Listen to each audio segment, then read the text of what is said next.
تنحى يا حزن واهجر فؤادي له ونشهد أن لا إله إلا الله وحده لا شريك له ونشهد أن محمدا عبده ورسوله أما بعد فأعوذ بالله من الشيطان الرجيم بسم الله الرحمن الرحيم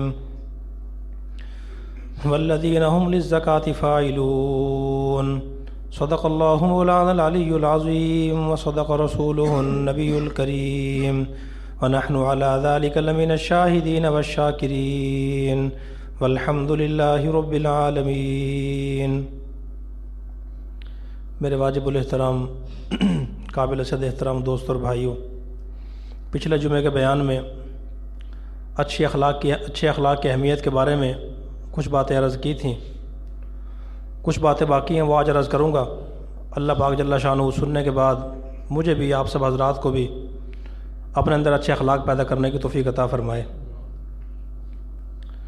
میں نے عرض کیا تھا کہ دین اسلام کے اندر عبادات کی مقدار آٹے میں نمک کے برابر ہے، اور اچھے اخلاق کی اچھی صفات کی مقدار آٹے کے برابر ہے، یعنی کہ عبادات کم ہیں اور صفات و اخلاق کی اہمیت زیادہ ہے، لیکن ہم عبادت کی طرف توجہ بہت زیادہ کرتے ہیں، جبکہ اخلاق والا پہلو ہے اس کو ہم چھوڑ دیتے ہیں۔ جناب نبی کریم صلی اللہ علیہ وسلم کی عبادت والی جو زندگی ہے وہ 50 سال کے بعد کی ہے اور 13 سال پر مشتمل ہے، اور جو اخلاق والی زندگی ہے وہ 50 سال پر مشتمل ہے۔ اس لیے ہمیں اپنے اندر اچھے اخلاق پیدا کرنے کی کوشش کرنی چاہیے۔ ایک حدیث میں اللہ کے نبی نے ارشاد فرمایا کہ مسلمان ہونے کے بعد، ایمان لانے کے بعد سب سے بہترین چیز اگر کسی مسلمان کو حاصل ہوتی ہے یا وہ حاصل کر لیتا ہے تو وہ اس کے اچھے اخلاق ہیں۔ حضرت ام عائشہ رضی اللہ تعالیٰ عنہ فرماتی ہیں فتحت المدینہ بالاخلاق، کہ مدینہ اچھے اخلاق سے فتح کیا گیا، اور اگر دیکھا جائے تو مکہ بھی اخلاق سے فتح کیا گیا۔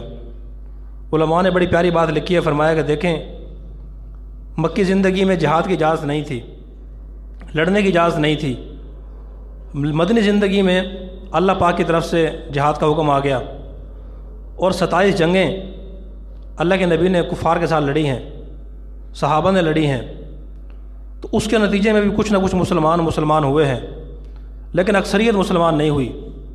وہ اپنے ضد پہ، انا پہ اور مخالفت پہ اڑے رہے، اس لیے کہ مقابلے کی صورتحال تھی، ٹکراؤ کی صورتحال تھی، مقابلے کی صورتحال تھی، مقابلے کی فضا تھی، ایک دوسرے کو نیچا دکھانے کا ایک جذبہ تھا۔ اور جب انسان مقابلے میں آیا ہوا ہو، لڑائی میں انسان آیا کھڑا ہو، اگر انسان کو پتہ بھی چل جائے کہ سامنے والا حق پہ ہے، انسان نہیں مانتا، بیچ میں آنا انسان کے آڑے آ جاتی ہے، ہار اور شکست کی ذلت انسان کے سامنے آ جاتی ہے، انسان ماننے سے انکار کر دیتا ہے، حالانکہ اس کو پتہ ہوتا ہے کہ سامنے والا حق پہ ہے۔ تو اتنے مسلمان نہیں ہوئے لوگ اس عرصے میں، لیکن جب اللہ کے نبی نے مکہ فتح کیا اور وہ سارے کفار، سارے مشرکین، اللہ کے نبی کے خاندان کے لوگ، برادری کے لوگ، مکہ کے بڑے بڑے سردار، عام لوگ، سب اللہ کے نبی کے رحم و کرم پہ تھے۔ جب اللہ کے نبی نے عام معافی کا اعلان کیا تو ہزاروں مسلمان جو ہے وہ کافر مسلمان ہو گئے۔ تھوڑا سا نرمی والا پہلو دکھایا، شفقت والا پہلو دکھایا، اس کا یہ مطلب نہیں کہ جہاد غلط تھا، جہاد بھی اللہ کے حکم سے تھا۔ اللہ پاک جل شانہ نے اپنے محبوب کے ہاتھوں ان کی زندگی میں دونوں نمونے ہمیں دکھائے ہیں کہ دیکھو جہاد والا نمونہ بھی ہے، لڑائی والا نمونہ بھی ہے، درگزر والا نمونہ بھی ہے، دونوں نمونے اپنے سامنے رکھ کے زندگی گزارو۔ عام حالت میں جب جہاد فرض نہ ہو، انسان اپنے معاشرے میں، خاندان میں، برادری میں زندگی گزار رہا ہو، تو یہاں تو جہاد فرض نہیں ہے کہ آپ نے مجھے گالی دی میں پستول لے کے پیچھے لگ جاؤں، میں نے آپ کے مزاج کے خلاف بات کر دی، آپ پہ جہاد فرض ہو گیا، نہیں۔ عام حالات کے لیے اچھے اخلاق کا حکم ہے کہ انسان اچھے اخلاق اپنے اندر پیدا کرے۔ اچھے اخلاق کی 3 قسمیں ہیں۔ ایک قسم وہ ہے کہ جو اللہ تعالیٰ نے یہودیوں کو عطا فرمائے، ان کو اخلاق حمیدہ کہا جاتا ہے، اخلاق حمیدہ، جس کا ذکر اللہ پاک نے قرآن کریم میں فرمایا وَكَتَبْنَا عَلَيْهِمْ فِيهَا أَنَّ النَّفْسَ بِالنَّفْسِ وَالْعَيْنَ بِالْعَيْنِ وَالْأَنْفَ بِالْأَنْفِ وَالْأُذُنَ بِالْأُذُنِ وَالسِّنَّ بِالسِّنِّ وَالْجُرُوحَ قِصَاص۔ فرمایا کہ ہم نے تم پہ فرض فرمایا ہے، اگر کوئی تمہارا بندہ قتل کر دے تم بدلے میں قتل کر دو، آنکھ نکال دے تو آنکھ نکال دو، کوئی ناک کو نقصان پہنچائے تو اس کا ناک ضائع کر دو، اگر کوئی کان کو نقصان پہنچائے تو کان کو نقصان پہنچا سکتے ہو، اور اگر کوئی کسی اور جزو کو نقصان پہنچائے تم بھی اس کا نقصان پہنچا سکتے ہو۔ برابری کا معاملہ یہ بھی اخلاق میں شامل ہے، زیادہ نہیں کرنا، جتنا اس نے ظلم کیا اتنا بدلہ لے لو، یہ بھی اچھے اخلاق کا ایک حصہ ہے۔ اور دوسرے اخلاقی قسم اخلاق کریمہ وہ اللہ تعالیٰ جل شانہ نے عیسائیوں کو عطا فرمائے، جس کا ذکر اللہ پاک نے سورہ شورى میں فرمایا کہ فمن عفا واصلح فاجرہ علی اللہ، جو بندہ معاف کر دیتا ہے، صلح کر لیتا ہے، اب تھوڑا سا درجہ اور اوپر چلا گیا، بدلہ نہ لو، معاف کر دو، تو یہ بہتر ہے، اس کا اجر اللہ کے ذمہ ہے۔ اور ایک اور جگہ فرمایا وَلَمَنْ صَبَرَ وَغَفَرَ إِنَّ ذَلِكَ لَمِنْ عَزْمِ الْأُمُورِ، جو بندہ صبر کرتا ہے، معاف کر دیتا ہے، کسی نے زیادتی کی ہے، بد اخلاقی سے پیش آیا، وہ معاف کر دیتا ہے، اللہ پاک نے فرمایا اس کا ذکر بھی اس کا اجر اللہ کے ذمہ ہے، اور بڑے ہمت کے کاموں میں سے ہے۔ کوئی آدمی بد اخلاقی سے پیش آئے، بدتمیزی سے پیش آئے، انسان کے مزاج تو یہ ہے کہ وہ معاف کرنے کے لیے تیار نہیں ہوتا، یار اس نے بات کیوں کہی ہے مجھے، بلا وجہ کیوں کہی ہے، لیکن اللہ پاک فرما رہے ہیں معاف کر دو، یہ بھی اخلاق کا حصہ ہے۔ اور سورہ ہجر میں فرمایا وَإِنْ عَاقَبْتُمْ فَعَاقِبُوا بِمِثْلِ مَا عُوقِبْتُمْ بِهِ، اگر تو تمہیں کوئی نقصان پہنچاتا ہے، تنگ کرتا ہے، پریشان کرتا ہے، فرمایا اتنا بدلہ لے سکتے ہو جتنا اس نے نقصان پہنچایا ہے۔ وَلَئِنْ صَبَرْتُمْ، یہ اللہ نے خود مشورہ دیا، لیکن اگر تم صبر کر لو لَهُوَ خَيْرٌ لِلصَّابِرِينَ، فرمایا کہ صبر کرنے والوں کے لیے بہتر ہے۔ اور اخلاق کا تیسرا درجہ ہے اخلاق عظیمہ، یہ اللہ تعالیٰ جل شانہ نے آپ صلی اللہ علیہ وسلم کو عطا فرمایا، اور ہم ان کے امتی ہیں، ان کے واسطے سے پھر اللہ پاک نے درجہ ہمیں عطا فرمایا، اور یہ اس سے بھی ذرا مشکل ہے۔ اگر انسان کو کوئی گالی دے، انسان گالی دے دے، دل ٹھنڈا ہو جاتا ہے، کوئی تھپڑ مارے، انسان تھپڑ مار لے، اسے ٹھنڈا ہو جاتا ہے کہ جس نے مارا میں نے بھی مار لیا، بدلہ میں نے لے لیا۔ اور دوسرا مشکل کام یہ ہوتا ہے کہ اس کو معاف کر دیں، معاف کرنے کے لیے انسان آمادہ نہیں ہوتا، فطرت انسان کی ہے، یار کیوں اس نے تنگ کیا مجھے۔ اور تیسرا پھر یہ ہے اللہ پاک فرما رہے ہیں فاعف عنہم، کسی نے اگر بات نہیں مانی، نقصان پہنچایا، تکلیف پہنچائی آپ کو، تو فرمایا ان کو معاف کر دو، چلو یہ بھی انسان کر لیتا ہے۔ فرمایا واستغفر لہم، ان کے لیے پھر استغفار بھی کریں، بخشش کی دعا بھی کریں۔ اور تیسرا فرمایا وشاورہم فی الامر، فرمایا کہ ان کو آئندہ اپنے کاموں میں مشورہ بھی کریں ان سے۔ کوئی آدمی میرے ساتھ بدتمیزی کرتا ہے، تنگ کرتا ہے، پریشان کرتا ہے، نقصان پہنچاتا ہے، اگر مجھے کوئی سمجھایا مولانا صاحب معاف کر دیں، میں معاف کر دیتا ہوں، پھر مجھے کہا جائے کہ آپ نے اس کے لیے استغفار کی دعا بھی کرنی ہے، 50 سال پریشان کیا اس نے آپ کو، یہ ذرا اور مشکل ہے۔ پھر مجھے کہا میں بھی یہ چلو بادل نخواستہ کر لیتا ہوں، پھر مجھے کہا جائے کہ مولانا صاحب آپ نے آئندہ کے بعد ہر کام میں اس سے مشورہ بھی کرنا ہے، اس سے وہ آپ کا مشیر بھی ہے، تو یہ اور بھی ذرا مشکل ہے۔ اللہ پاک جل شانہ نے اپنے محبوب کی اور اپنے محبوب کے واسطے سے اپنی امت کی اس طرح اصلاح فرمائی ہے۔ تینوں کام مشکل ہیں، معاف کرنا، پھر ان کے لیے استغفار کرنا، پھر آئندہ مشورے میں شریک رکھنا ان کو، یہ اخلاق کی قسم اللہ کے نبی نے ہمیں عطا فرمائی ہے۔ جب تک اخلاق کی یہ صفت ہماری زندگی میں نہیں آئے گی، ہمارے گھروں سے، خاندانوں سے، بہن بھائیوں کے آپس میں، دوست احباب کے، سیاسی مذہبی جماعتوں کے، مختلف دفاتر میں کام کرنے والے لوگ ہیں، ان کے، ساس بہو کے، بھابھی اور نند کے، جتنے بھی جھگڑے ہیں، تعلقات ہیں آپس میں، وہ میرے دوستوں بھائی ٹھیک نہیں ہو سکتے، گلے شکوے ہمیشہ برقرار رہیں گے۔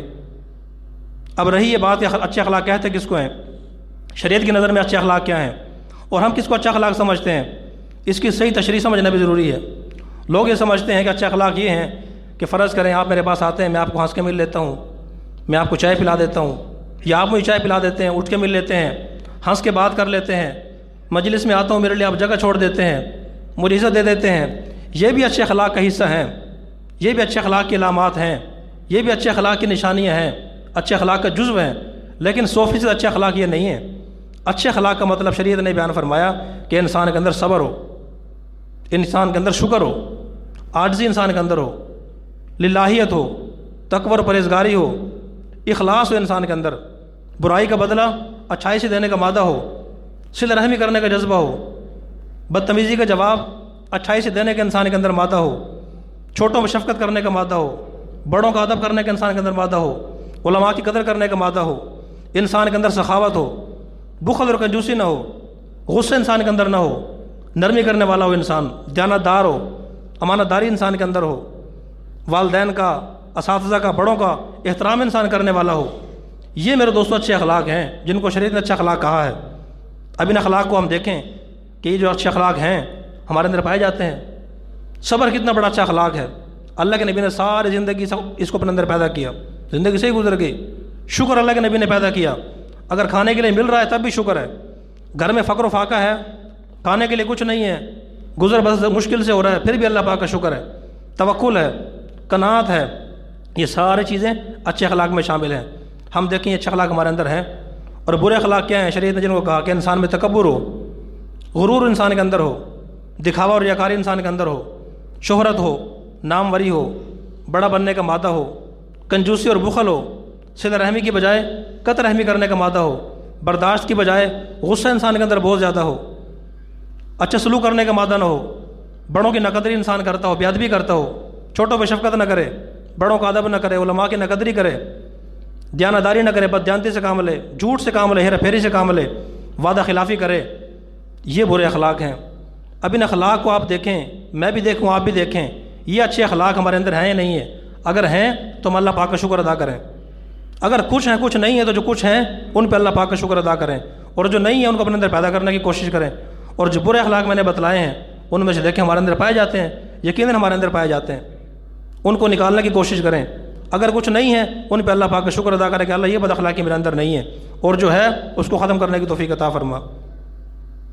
تو اچھے اخلاق کی اہمیت دین اسلام کے اندر بہت زیادہ ہے میرے دوستو. اچھے اخلاق کی اہمیت, ایک حدیث میں اللہ کے نبی نے فرمایا, صحابی نے پوچھا یا رسول اللہ میں چاہتا ہوں سب سے اچھا بن جاؤں, میں سب سے اچھا بن جاؤں. حضور صلی اللہ علیہ وسلم نے یہ نہیں فرمایا کہ تو نماز پڑھ, تو روزہ رکھ, تو حج کر, تو ہر سال عمرہ کیا کر, زکوٰۃ ٹائم پہ نکالا کر, ہر سال اعتکاف میں بیٹھا کر, قربانی کیا کر, اعتکاف کیا کر. یہ نہیں فرمایا اللہ کے نبی نے. تبلیغ میں جایا کر, تو نہیں سمجھ آئی, سارا دن بیٹھ کے مسجد میں وقت گزارا کر, 2 قرآن ہر روز ختم کیا کر. آپ نے ارشاد فرمایا کہ لوگوں کی خدمت کیا کر, تو سب سے اچھا بن جائے گا, سب سے اچھا بن جائے گا. تو نماز کا کیوں نہیں فرمایا, روزے کا اور حج عمرہ کا کیوں نہیں فرمایا, اعتکاف اور قربانی کا کیوں نہیں فرمایا؟ اس لیے کہ وہ بھی عظیم عبادات ہیں, ان کی عبادت ہونے میں, ان کی فضیلت میں کوئی شک نہیں ہے, لیکن ان ساری عبادات کے فوائد کا تعلق ہمارے اپنے اپنے ذات سے ہے. کریں گے ہمیں ثواب ملے گا, نہیں کریں گے گناہ, اس کا بھی ہمیں گناہ ملے گا. اجتماعی معاشرے سے نہیں ہے. اچھے اخلاق کا جو تعلق ہے وہ ہمارے اجتماعی معاشرے سے ہے. خدمت خلق کرنا, لوگوں کے کام آنا, ان کی مشکل میں ساتھ دینا, اور کسی کے لیے کسی کی مشکل آسان کرنا, یہ بڑے عظیم اعمال ہیں. ہمارے استاد محترم مفتی رفیع عثمانی صاحب فرمایا کرتے تھے, بلکہ ان کے نواسے نے بتایا, فرمایا جب میں دارالعلوم پڑھنے کے لیے گیا, اب مدرسے کے محتمی میں پورے پاکستان کے سب سے بڑے مفتی ہیں, اب ان کا نواسہ پوچھ رہا ہے نانا جان مجھے کوئی نصیحت فرمائیں. فرمایا بیٹا دارالعلوم میں پڑھنے کے لیے آئے ہو, کسی بھی طرز عمل سے, اپنے قول و فعل سے کسی کو تکلیف نہ پہنچانا. کسی طالب علم کو یہ ظاہر نہ ہو کہ تو اتنے بڑے مفتی کا پوتا ہے, نواسہ ہے تو, اور تیرا کوئی الگ ہی معیار ہے کھانے پینے کا, اٹھنے بیٹھنے کا, تو کوئی الگ ہی چیز ہے. کوشش کرنا کسی کو تکلیف نہ ہو, ہر عمل سے دوسروں کو راحت پہنچانے کی کوشش کرنا, ہر طریقے سے. اور پھر فرمایا کہ چھوٹی چھوٹی باتیں ہیں, کسی کے لیے کام آ جانا, کسی کا کام کر دینا, کسی کی مشکل آسان کر دینا. نہیں سمجھ آئی؟ یہ چھوٹے چھوٹے اعمال ہیں, ان سے بندہ اللہ کا ولی بنتا ہے. بڑے بڑے مجاہدے اور بڑے بڑے اعمال کرنے سے نہیں بنتا بندہ. پہلا دور تھا, اب مجاہدے کہاں ہیں؟ یہی کر لیں تو بڑی بات ہے. دوسروں کے راحت و سکون پیدا کرنے کے ذریعے سبب بنے. اللہ کے نبی نے فرمایا خیر الناس من ينفع الناس, بہترین آدمی لوگوں میں سے وہ ہے جو لوگوں کو فائدہ پہنچائے, فائدہ پہنچائے. آپ سارا دن نماز پڑھتے ہیں, آپ کی نماز سے مجھے کیا فائدہ ہے؟ میں سارا دن مصلی پہ یہاں بیٹھا رہوں, میری نماز سے آپ کو کیا فائدہ ہے؟ ہاں اگر میرے اندر اچھے اخلاق ہیں آپ کو فائدہ ہوگا, آپ کے اندر اچھے اخلاق ہیں, اکٹھے رہتے ہیں, آپ کے اچھے اخلاق سے مجھے فائدہ ہوگا. دوسری حدیث میں اللہ کے نبی نے فرمایا, ایک صحابی پوچھتے ہیں یا رسول اللہ میں چاہتا ہوں کہ میرا ایمان کامل ہو جائے, کیا کروں میں؟ آپ نے یہ نہیں فرمایا کہ ہر روز 2 قرآن پڑھا کر, فرمایا کہ اپنے اخلاق کو اچھا کر لے, تیرا ایمان کامل ہو جائے گا. آج میرے دوستوں اور بھائیوں, ہمارے معاشرے میں, خاندان میں, برادری میں, ہمارے محلے پڑوس میں, ہماری مسجدوں میں, ہمارے معاشرے کے اندر نماز پڑھنے والے بھی ہیں, ان کی بھی کمی نہیں ہے, روزہ رکھنے والے بھی ہیں, حج کرنے والے بھی ہیں, زکوٰۃ دینے والے بھی ہیں. ہر سال دیکھیں لاکھوں لوگ جاتے ہیں حج پہ, عمرہ کرنے کے لیے لوگ جاتے ہیں, رش بڑھتا چلا جا رہا ہے ہر سال. جمعہ کے دن مسجد بھر جاتی ہے نمازیوں سے, اعتکاف کرنے والے بھی ہیں, چاش اشتراک پڑھنے والے بھی ہیں, لاکھوں لوگ تبلیغ میں لگے ہوئے ہیں, سارے دین کے شعبے میں کام ہو رہا ہے. لیکن ان میں چھانٹی لگائیں آپ, عام دنیا داروں کو تو چھوڑ دیں جو نماز پڑھنے کے لیے آتے ہیں, خاص دینداروں میں آپ چھانٹی کر لیں. ان میں سے اچھے اخلاق والے کتنے ہیں جن کے اندر صبر ہو, شکر ہو, عاجزی ہو, انکساری ہو، خود کو چھوٹا سمجھتے ہوں، اپنی اصلاح کی جن کو فکر ہو، دوسروں کی فکر نہ ہو، زبان محفوظ ہو، زبان کے جتنے بھی عیب اور گناہ ہیں ان سے وہ بچتا ہو. کتنے لوگ ہیں، عام لوگوں کی تو حالت ہی کوئی نہیں، نہ زبان محفوظ ہے، نہ کردار محفوظ ہے، نہ نجی زندگی محفوظ ہے، نہ معاشرے کی زندگی محفوظ ہے. غور کریں، عالم اسلام کی ساری مسجدیں نمازیوں سے بھری ہوئی ہیں، لاکھوں لوگ نماز پڑھنے کے لیے آتے ہیں، لاکھوں لوگ، ان میں اچھے اخلاق والے کتنے ہیں؟ معاف کرنے والوں سے دنیا خالی ہے، انتقام لینے والوں سے بھر گئی دنیا. ہر بندہ انتقام لینے پہ کھڑا ہے، ہر بندہ درگزر بدلے لینے پہ کھڑا ہے، معاف کرنے کے لیے کوئی تیار نہیں ہے. بیوی سے ذرا بدتمیزی کوئی غلطی ہو جاتی ہے، شوہر بدتمیزی کرنے کے لیے تیار ہے. شوہر سے غلطی تھوڑی سی ہو گئی، بیوی بدتمیزی کرنے کے لیے تیار ہے. کوئی کسی کو معاف کرنے کے لیے تیار نہیں ہے. کچھ عرصہ پہلے کا واقعہ ہے، ایک شہر میں ایک بھائی کا انتقال ہو گیا. دو بھائیوں کا آپس میں لڑائی تھی، لڑائی جھگڑا تھا، کیا نہ سننا ہو جاتا ہے بھائیوں میں، کوئی بڑی بات نہیں ہے، ہو جاتا ہے، اچھے خاصے لوگوں میں ہو جاتا ہے. بھائی کا انتقال ہو گیا، اب سارا شہر جنازے میں شریک ہے، کفن دفن کی تیاری ہو رہی ہے. وہ بھائی سے کہا تو بھی آج، اس نے کہا میں نہیں آتا بھائی، میں جنازے میں نہیں آتا. لوگوں نے سمجھایا خدا کے بندے اختلاف زندگی میں ہوتا ہے، مرنے کے بعد تو ہر بندہ معاف کر دیتا ہے. دشمنی زندگی تک ہوتی ہے، مرنے کے بعد نہیں ہوتی. مرنے کے بعد کون سے اختلاف ہے؟ اجنبی آدمی بھی اگر کسی آدمی کے جنازے کو دیکھ لیتا ہے، اس کو بیچارے کو رحم آ جاتا ہے، دل نرم پڑ جاتا ہے. وہ تو تیرا سگا بھائی ہے، ایک ہی ماں سے تم پیدا ہوئے ہو، جنازے میں چلا جا. اس نے کہا میں نہیں جاتا بھائی. اب اس واقعے میں دو پہلو ہیں میرے دوستو، دو پہلو ہیں. عام طور پہ اکثر لوگ ایک پہلو بیان کر دیتے ہیں کہ دیکھو اس بھائی نے زیادتی کی ہے، اس بھائی نے غلط کی ہے، جنازے میں جانا چاہیے تھا، مر گیا، اب چھوڑ، بندہ معاف کر دے اس کو. لیکن دوسرا پہلو یہ ہے کہ دیکھیں پتھر دل کوئی نہیں ہوتا، اتنا سخت دل کوئی نہیں ہوتا. اس نے بھی تو کوئی ایسی بد اخلاقی کی ہوگی، اس نے بھی تو کوئی ایسا جرم کیا ہوگا، بھائی کو اتنی سخت تکلیف پہنچائی ہوگی کہ بھائی جنازے میں جانے کے لیے تیار نہیں ہے. مگر اتنا پتھر دل کوئی نہیں ہوتا. گنہگار سے گنہگار انسان بھی جب کسی کی موت کو دیکھتا ہے، جنازے کو دیکھتا ہے، انسان ٹھنڈا پڑ جاتا ہے، دل نرم پڑ جاتا ہے انسان کا. کوئی تو ایسی بد اخلاقی کسی نے کی ہوگی، اس کے بھائی نے کی ہوگی، تو انسان خود کوشش کرے دل کو نرم رکھے، بد اخلاقی سے پیش نہ آئے، اچھے اخلاق کا مظاہرہ کرے، اور دوسرا کر لے انسان اس کو معاف کر دے، انسان معاف کر دے اس کو. آج میں آپ سے پوچھتا ہوں، گھروں میں میاں بیوی کے درمیان لڑائی جھگڑے ہو جاتے ہیں، بے شمار عورتیں ہمارے پاس آتی ہیں کہ شوہر تنگ رکھتا ہے، ہمیں پریشان کرتا ہے. بے شمار لوگ آتے ہیں، خاوند آتے ہیں، بیوی بات نہیں مانتی. آپ مجھے بتائیں کتنے شوہر ایسے ہیں جو بیوی سے اس وجہ سے ناراض ہوں کہ جی بیوی نماز نہیں پڑھتی، بیوی روزہ نہیں رکھتی، میں بڑا پریشان ہوں، ٹینشن میں ہوں، بیوی عمرہ نہیں کرتی، بیوی تلاوت نہیں کرتی، بیوی تسبیحات نہیں کرتی بیٹھ کے، بیوی اللہ نہیں کرتی، بیوی جو ہے وہ قرآن نہیں پڑھتی. ان اعمال کی وجہ سے وہ شوہر پریشان ہے؟ نہیں پریشان، ٹینشن ہی کوئی نہیں کسی کو. کس وجہ سے پریشان ہے؟ کہ بیوی زبان دراز ہے، بیوی بدتمیز ہے، اس کو بولنے کی تمیز نہیں ہے، سارے احسانات کو ایک غلطی پہ بھلا دیتی ہے. دوسری طرف آپ سوچیں، سب ماشاءاللہ بڑے ہیں بیٹھے ہیں، کتنی بیوی ایسے شوہر کس وجہ سے پریشان ہے؟ شوہر نماز نہیں پڑھتا، شوہر روزہ نہیں رکھتا جی، شوہر جو ہے حج پہ نہیں جاتا، شوہر زکوٰۃ ادا نہیں کرتا، شوہر جو ہے وہ تلاوت نہیں کرتا، شوہر تسبیحات نہیں کرتا، میرا شوہر تلاوت نہیں کرتا قرآن کریم کی، میرا شوہر اعتکاف میں نہیں بیٹھتا، میں بڑی پریشان ہوں مولانا صاحب، کوئی تویز دے دے مجھے. اس وجہ سے کوئی پریشان ہے؟ نہیں ہے پریشان. اس زبان کی وجہ سے، بد اخلاقی کی وجہ سے، بدتمیزی کی وجہ سے. جو ان پڑھ ہیں، جن کی تعلیم نہیں ہے، ان کو تو چھوڑ دیں. اچھے خاصے پڑھے لکھے لوگ، ایم فل کر لی، پی ایچ ڈی کر لی، ہر بات ڈگری بتاتے ہیں، میں نے ایم فل کیا ہوا ہے جی، میں نے پی ایچ ڈی کی ہوئی ہے. بھائی اخلاق میں کیا کیا ہوا آپ نے؟ اخلاق میں آپ پرائمری پاس بھی نہیں ہے، بولنے کی آپ کو تمیز نہیں ہے، بچے آپ کی وجہ سے پریشان، بیوی آپ کی وجہ سے پریشان، بھائی آپ کی وجہ سے پریشان، پڑوسی آپ کی وجہ سے پریشان، آپ کی ساس جس کو شریعت نے ماں کا درجہ دی وہ آپ کی وجہ سے پریشان، وہ سسر جس کو شریعت نے باپ کا درجہ دیا وہ آپ کی وجہ سے پریشان. کس چیز کی تعلیم ہے آپ کی؟ گھر تعلیم سے نہیں بچتے میرے دوستو، اچھے اخلاق سے بچتے ہیں. اچھے اخلاق پیدا کر لیں، زندگی میں سکون آ جائے گا. خاص طور پہ میاں بیوی کو اپنے اندر اچھے اخلاق پیدا کرنے کی کوشش کرنی چاہیے. قرآن کریم میں اللہ پاک نے فرمایا ہن لباس لکم وانتم لباس لہن، کہ اللہ پاک جل شانہ نے ان بیویوں کو تمہارے لیے لباس بنایا ہے اور تم بیویوں کے لیے لباس ہو. لباس سے کتنے فائدے ہوتے ہیں؟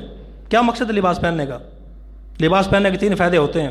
ایک فائدہ یہ ہوتا ہے، قرآن کریم کی آیت ہے، کوئی جنگ اخبار کی خبر نہیں ہے، کار صاحب قرآن کریم کی آیت ہے نا، آیت ہے قرآن کریم کی، سورہ بقرہ کی آیت ہے، وہ تمہارے لیے لباس، تم ان کے لباس ہو. لباس کے 3 فائدے ہوتے ہیں. ایک فائدہ یہ ہوتا ہے کہ لباس انسان کے ستر کو چھپاتا ہے، وہ اعضاء کے جن کو شریعت نے چھپانا فرض قرار دیا، لباس ان کو چھپاتا ہے۔ اگر لباس نہ ہو انسان اپنے جسم نہیں چھپا سکتا، ستر نہیں چھپا سکتا۔ اگر جسم پہ لباس نہ ہو تو کتنے ہی بے حیا انسان کیوں نہ ہو، گنہگار انسان کیوں نہ ہو، وہ معاشرے کے اندر نہیں آتا سامنے لوگوں کے، شرم آتی ہے اس کو، گھسیٹ کے لاؤ پھر بھی نہیں آتا۔ اور دوسرا فائدہ لباس کا یہ ہوتا ہے کہ اگر جسم کے اندر کوئی عیب ہے، وہ لباس عیبوں کو بھی چھپاتا ہے، عیبوں کو بھی چھپاتا ہے۔ اور تیسرا فائدہ یہ ہے اگر لباس کے ساتھ ساتھ اگر وہ خوبصورت بھی ہو، صاف ستھرا بھی ہو، اچھا بھی ہو تو لوگ اس کو اچھا بھی سمجھتے ہیں۔ نہیں سمجھے، انسان خوبصورت نظر آتا ہے، انسان کی شخصیت پرکشش ہو جاتی ہے، لوگ اس سے مانوس ہوتے ہیں، لوگ اس کے قریب آتے ہیں۔ اگر لباس ہی نہ ہو کوئی دیکھنا بھی گوارا نہیں کرتا۔ اگر لباس ہو لیکن میلا کچیلا ہو، گندا ہو، لباس سے بدبو آ رہی ہو، جسم سے پسینے کی بدبو آ رہی ہو تو پھر عیب چھپانا دور کی بات ہے، قریب آنا بھی گوارا نہیں کرتا۔ اللہ پاک جل شانہ یہ سمجھانا چاہتے ہیں کہ میاں بیوی ایک دوسرے کے لیے لباس ہیں۔ بیوی شوہر کے عیب چھپائے اور شوہر بیوی کے عیب چھپائے۔ ایک دوسرے کے عیبوں کو اچھالنا اور دوسروں کو بتانا، بے عزتی کرنا، شوہر ہر جگہ بیوی کے عیب بتاتا پھر رہا ہے اور بیوی ہر جگہ شوہر کی بے عزتی کرواتی پھر رہی ہے۔ اس کا مطلب یہ ہے کہ دونوں کے لیے لباس نہیں ہے، لباس نہیں ہے دونوں کے لیے۔ یہی اخلاق کی اور عبادات کی مثال ہے۔ اگر آپ کی عبادات اچھی ہیں، نماز آپ کی پوری ہے، روزہ آپ کا پورا ہے، حج زکوٰۃ عمرہ آپ کا پورا ہے، آپ اعتکاف بھی کرتے ہیں، ذکر و اذکار بھی کرتے ہیں، آپ تلاوت بھی کرتے ہیں، تو آپ کا لباس تو ہے، آپ کے پاس لباس آپ نے پہنا ہوا ہے۔ اخلاق گندے ہیں تو سمجھ لو کہ لباس گندا ہے۔ آپ لوگ آپ کی صرف نماز کو نہیں دیکھیں گے، روزے کو نہیں دیکھیں گے، دیکھ کے قریب دور بھاگیں گے آپ سے، آپ کا لباس میلا کچیلا ہے۔ اس لیے میرے دوستوں اور بھائیوں، اچھے اخلاق پیدا کرنے کی کوشش کریں۔ اچھے اخلاق کے دین اسلام کے اندر بڑی اہمیت ہے۔ آج ہم نے اخلاق کو چھوڑ دیا، سمجھتے کچھ نہیں ہے۔ جہاں مفاد ہو وہاں تو جھوکے ملتے ہیں، گھٹنوں کو ہاتھ لگاتے ہیں، اور جہاں مفاد نہ ہو، جہاں انسانوں کے واسطہ نہ ہو، وہاں بد اخلاقی کا مظاہرہ کرتے ہیں۔ ہر بندہ کہتا ہے، پڑھا لکھا بندہ، کہ اللہ کے نبی نے ساری زندگی اخلاق کا مظاہرہ کیا، لوگوں کے ساتھ اچھا سلوک کیا اللہ کے نبی نے، برائی کا بدلہ اچھائی سے دیا اللہ کے نبی نے۔ اللہ کے نبی کے اندر صبر بھی تھا، شکر بھی تھا، اور عاجزی بھی، سب کچھ تھا۔ لیکن جب عمل کرنے کا موقع آتا ہے، عمل کرنے کا موقع آتا ہے، ہر بندہ بھول جاتا ہے، اخلاق کو سائڈ پہ رکھ دیتا ہے۔ خود اچھے اخلاق کا نمونہ بن کے دکھائیں، کوشش کریں، اللہ تعالیٰ سے دعا کریں، یا اللہ بد اخلاقی ہمارے اندر سے نکال دے۔ آخری بات عرض کر کے بات ختم کرتا ہوں۔ جو بھی نبی دنیا میں آیا، ہر نبی نے جب نبوت کا دعویٰ کیا تو لوگوں نے اسے دلیل مانگی، ہر نبی نے دلیل دی، ہر نبی نے جو ہے اپنی نبوت پہ دلیل دی۔ لیکن جب اللہ کے نبی سے لوگوں نے پوچھا آپ کیسے نبی ہیں بتائیں، تو اللہ کے نبی نے کوئی دلیل نہیں دی، کوئی معجزہ پیش نہیں کیا اللہ کے نبی نے کہ دیکھو میں نبی ہوں، میرے پاس یہ دلیل ہے۔ اللہ کے نبی نے فرمایا ابھی 40 سال تمہارے اندر میں نے گزارے ہیں، میری جوانی تمہارے سامنے ہے، میرا لڑک پن تمہارے سامنے ہے، میری 40 سالہ زندگی تمہارے سامنے ہے۔ کبھی میں نے جھوٹ بولا ہے، کبھی میں نے غیبت کی ہے، کبھی میں نے کسی کا حق مارا ہے، کبھی کسی کو نقصان پہنچایا میں نے، کبھی کسی کو میں نے دل آزاری کی ہے، کبھی میں نے بددیانتی سے کام لیا ہے، کبھی تم نے محسوس کیا میرے اندر تکبر ہے، غرور ہے، حسد، بغض ہے، کینہ میرے اندر ہے، کبھی میں نے کیا ہے نہیں کیا، تم نے کیسے نہیں مانتے پھر تم؟